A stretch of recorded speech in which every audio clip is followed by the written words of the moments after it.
6 heures sonnèrent. Binet entra.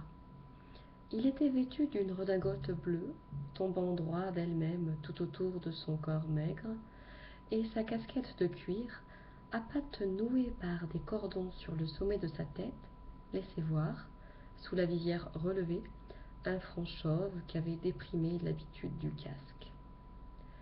Il portait un gilet de drap noir, un col de crin, un pantalon gris, et en toute saison, des bottes bien cirées qui avaient 2 renflements parallèles à cause de la saillie de ses orteils.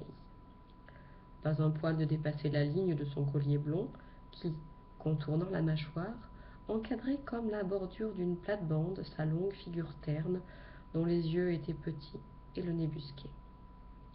Fort à tous les jeux de cartes, bon chasseur et possédant une belle écriture, il avait chez lui un tour où il s'amusait à tourner des ronds de serviettes dont il encombrait sa maison avec la jalousie d'un artiste et l'égoïsme d'un bourgeois.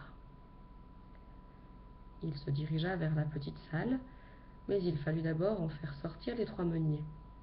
Et, pendant tout le temps que l'on fut à mettre son couvert, Binet resta silencieux à sa place, auprès du poêle, puis il ferma la porte et retira sa casquette comme d'usage. « Ce ne sont pas les civilités qui lui useront la langue, dit le pharmacien, dès qu'il fut seul avec l'hôtesse. Jamais il ne cause davantage, répondit-elle.